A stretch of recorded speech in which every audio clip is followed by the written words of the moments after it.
Dear students, कल हम पढ़ रहे थे the development of the theory of public finance. हमने क्लासिकल कुछ इकोनॉमिस्ट के बारे में पढ़ा था, नियो क्लासिकल के बारे में कि उनके व्यूज़ क्या थे इस पब्लिक फाइनेंस को लेकर। अब हम आगे कंटिन्यू करते हैं। नेक्स्ट जो हमारे इकोनॉमिस्ट थे वो थे Charles Francis Bastable. He was an Irish economist और उनकी एक बुक पब्लिश हुई थी पब्लिक फाइनेंस 1892 में, and this book is considered for the authoritative treatment of the subject. बहुत अच्छा उन्होंने पब्लिक फाइनेंस पे काम किया था। Generally he was considered as conservative, but he was a professional proportional taxation को उन्होंने फेवर किया था।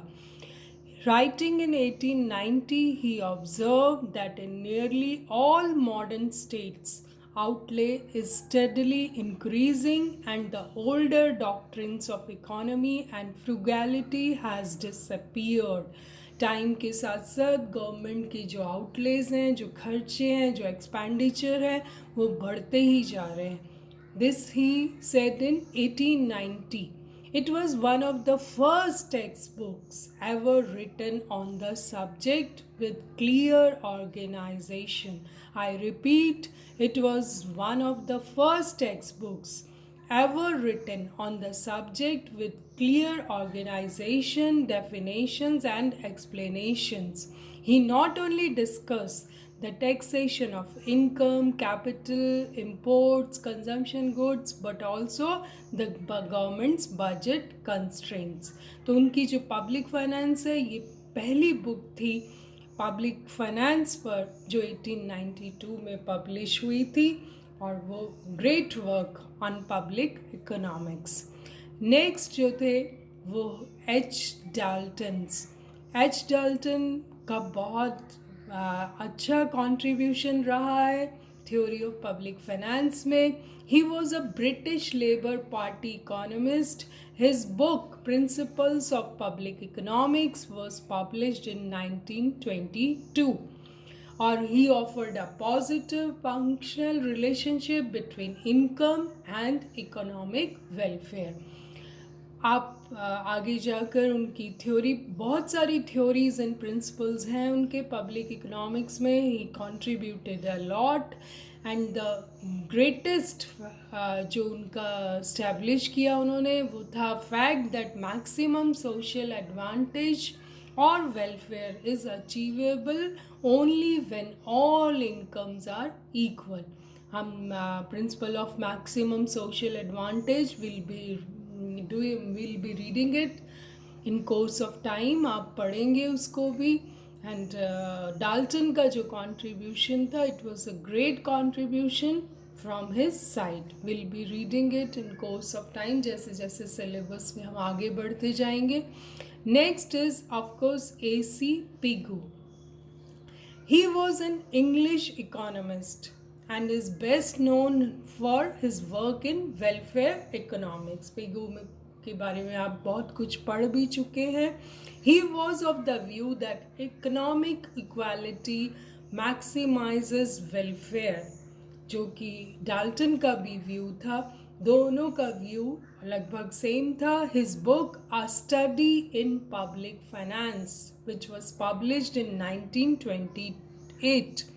His economics is generally understood as a body of policies designed to maximize economic welfare. Welfare के साथ हम पेगू को हमेशा से देखते आए हैं, और एक बहुत ही इम्पॉर्टेंट टॉपिक है पिगुवियन टैक्सेस एंड सब्सिडीज, जिस पर मैंने बहुत सारे क्वेश्चंस देखे हैं नेट में भी और कॉम्पिटिटिव एग्जाम्स में भी पूछे जाते हैं.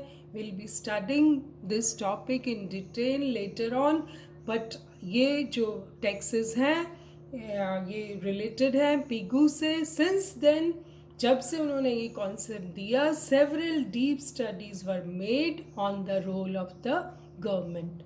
सो दिस वे पिगू का भी बहुत ग्रेट कंट्रीब्यूशन है. And the next economist is Richard A. Musgrave.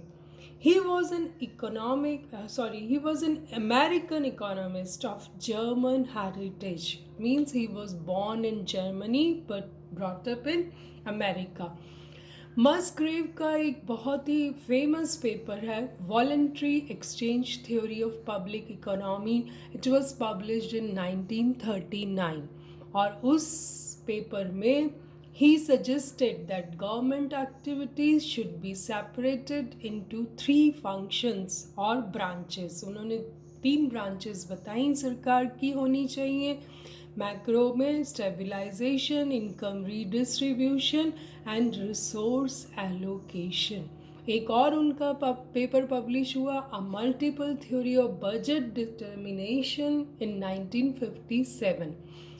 मस्ग्रेव ही थे जिन्होंने इंट्रोड्यूस्ड किया था the economic concept of merit good and later on demerit good. We'll be studying this topic also, married goods, demarried goods in detail later on. His most cited work is The Theory of Public Finance 1959. और ये book जो थी उनकी, ये book बहुत major contribution किया उसने public finance thought में, और ये उन्होंने अमेरिकन इकोनॉमी से रिलेट करके लिखी थी. 73 में, वेरी लेटेस्ट 1973 में he wrote this public finance in theory and practice, जो कि उन्होंने अपनी वाइफ पीबी मस्ग्रेव के साथ लिखी थी. और ये बहुत सालों तक अमेरिका में टेक्स्ट बुक की तरह यूज़ की गई. तो public finance in theory and practice, आज भी हम इस किताब को पढ़ते हैं, रेफ़र करते हैं. It's a very good reference book from Musgrave. Then we talk about John Keynes, जो कि आप जानते ही हैं. You have read a lot about J.M. Keynes. J.M. Keynes was a British economist whose ideas fundamentally changed the theory and practice of economic policies of the government. Actually, he brought a revolution. जो depression के बाद 1933 के बाद जो उन्होंने solutions दिए, वो सब जो थे वो फिस्कल पॉलिसी से रिलेट में थे. उनके बारे में एक बहुत ही फैसिनेटिंग फैक्ट बताती हूँ कि he was the brilliant student of martial and Pigou. और उन्होंने 1909 में जो मास्टर ऑफ इकोनॉमिक्स किया था, वहाँ से वो स्टूडेंट थे पीगू और मार्शल के.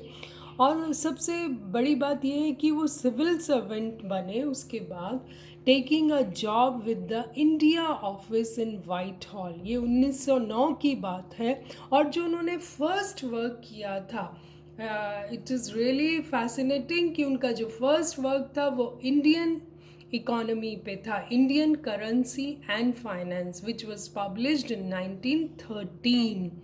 तो he examined the Indian economy before first world war. उस पेपर में जो पब्लिश हुआ उसमें उन्होंने जो भी स्टडी की वो इंडियन करेंसी और फाइनेंस पे थी. तो जॉन कीन्स इस तरह से रिलेटेड है इंडियन इकोनॉमी से. फिर उनकी किताब I general theory of employment, interest and money, जिसने, जो आप जानते ही हैं, he established the fact that full employment could be maintained only with the help of government spending. Note, this theory advocated that once the full employment is achieved by fiscal policy measures, the market mechanism could then operate freely. अगर आप चाहते हैं कि market mechanism अच्छे से काम करे तो उसके लिए ज़रूरी है कि फुल एम्प्लॉयमेंट लेवल होना चाहिए, और उस फुल एम्प्लॉयमेंट लेवल को गवर्नमेंट ही अचीव करा सकती है बाय फिस्कल पॉलिसी मेजर्स. तो he was the person who provided an economic basis for government jobs programs as a solution to high unemployment. Keynes का ये मानना था कि अगर इकोनॉमी में हाई अनएम्प्लॉयमेंट है तो उस टाइम गवर्नमेंट का रोल बहुत इम्पॉर्टेंट हो जाता है. और उन्होंने इसके लिए 2 टूल्स बताए. He claimed that the government can directly influence the demand for goods and services by altering tax policies and public expenditure. सरकार के पास 2 टूल्स होते हैं, टैक्सेस और पब्लिक एक्सपेंडिचर, जिसके थ्रू वो डिमांड फॉर गुड्स को इन्फ्लुएंस कर सकती है directly. After Keynesian revolution, public finance assumed a functional role of maintaining economic stability at full employment level. और AP लर्नर ने जो अब पब्लिक फाइनेंस है उसको फंक्शनल फाइनेंस का नाम दिया है. मॉडर्न व्यू ये कहता है कि public finance should be functional according to the situation. Country में जैसी भी सिचुएशन चल रही है इकोनॉमी में, उसके अकॉर्डिंग ही उसको अकोमोडेट कर लेता है अपने आप को. तो ये आपका कंप्लीट होता है लेक्चर. डिफरेंट जो इकोनॉमिस्ट थे उनकी कौन कौन सी बुक्स पब्लिश हुई, कब कब पब्लिश हुई, उनके मेन व्यूज़ क्या थे. और अब आगे हम will be reading in detail all the principles and theories established bye these economist. Thank you so much.